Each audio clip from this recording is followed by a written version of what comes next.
In this video, Bitcoin has broke down from the symmetric triangle which we mentioned the other day, and right now guys, Bitcoin is currently oversold within the hourly time frame as well as in the 15-minute time frame, and we are going to understand what is next for the Bitcoin price action.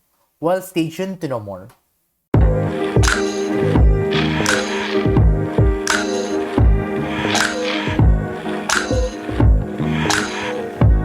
So hi guys, and welcome back to another Gabb's cryptocurrency video where we trade by data and not by hype. And if you haven't subscribed to my channel, click the subscribe button down below and hit the notification bell so you won't miss out daily technical analysis like this. And before we start this video, take note guys that we have a free Gabb's Crypto 101 playlist if you, let's say, you want to start learning how to trade within the crypto market. If you want to learn how to make money with the crypto market, you can actually check out this free playlist on youtube.com by typing in Gabb's Crypto 101 sa ating YouTube search bar, or you can actually find this guys in the description down below. But anyway, let's now dive into this video and let's give you a quick recap of our previous analysis. So, diba sa ating previous analysis, what we were monitoring was this symmetric triangle forming within the hourly time frame. And diba sabi ko sa inyo, there are two scenarios that we can actually monitor dito. One is the bullish scenario, which is by getting the height of this triangle. So, bullish scenario as well as the bearish scenario. And diba sabi ko sa inyo, in order for us to confirm the move, we must have buy volume upon the candle close breakout. And look at this. We tried breaking to the upside. Look at this. We saw a fake out because we tried breaking to the upside. Pero ang nangyari is walang buy volume. So in that case, nung nag-open tayo ng long position, hit yung stop loss natin. Kasi of course, dahil walang buy volume, nag-lead into a fake out. In that case, na-hit yung stop loss. And that's fine kasi as much as possible, always secure your capital. And diba, lagi ko naman sinasabi sa inyo na always set a stop loss and always look at the volume for confirmation. And since walang volume, we actually went down further dito with the Bitcoin price action, and it has met our final target of around the 20,700 or 20,800 US dollars. But what is next for the Bitcoin price action? So, yung ating previous trade, na hit yung stop loss.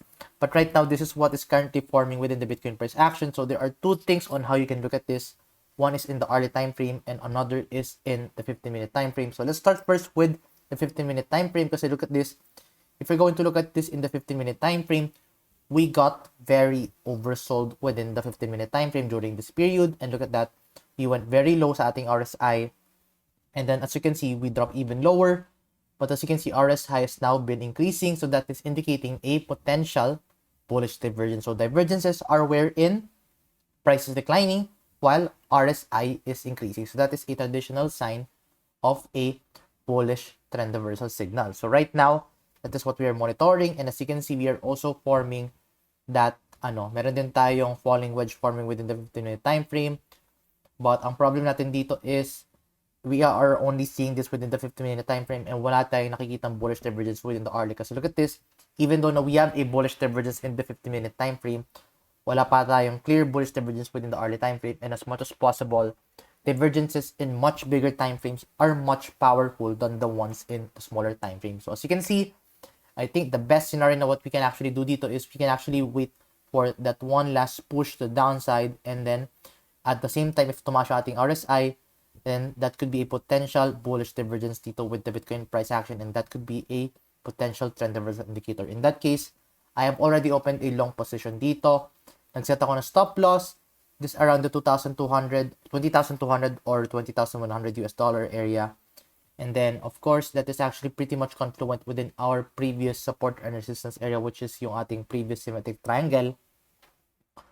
And in this case, our target would more likely be around the 21,000 US dollars if you're going to play this bullish divergence as well as this falling wedge forming within the 15-minute time frame as well as in the hourly time frame.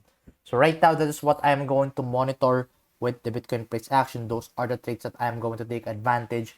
Long position, I'm much of a bullish bias sa ngayon. It's just a matter of when are we going to see that divergence forming. And as much as possible, always set a stop loss just in case ma-invalidate yung ating bullish divergence. Then at least na-secure natin yung ating capital. But take note guys, I will be opening this trade not only in Bybit but also in BingX. So if you want to claim bonus with BingX, just use my sign-up link that you can find in the description down below. And take note, you can also connect your TradingView account with BingX if let's say you want to see your trades dito sa ating TradingView page.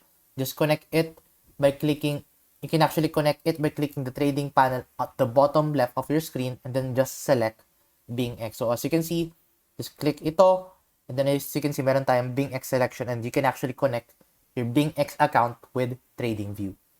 Anyway, let's now dive into the altcoin market. And as you can see, altcoin market is by following the Bitcoin dominance. And diba previously, what we were monitoring was this bullish divergence which has already played out. And then diba sabi ko sa inyo, meron tayong i-monitor na panibagong resistance sa ating Bitcoin dominance chart. Kasi traditionally, whenever the dominance is going up, that's going to indicate na altcoins are going to bleed. But whenever the dominance is declining, that is going to indicate altcoins are going to be better. But whenever now we are going to consolidate dito further, if we are going sideways within our Bitcoin dominance, then that is going to indicate na kung ano galaw ni Bitcoin, ganun din magiging galaw ng ating altcoin market. And as you can see, we are more likely going sideways sa ating Bitcoin dominance. And with that being said, let's give you a quick update with Ethereum.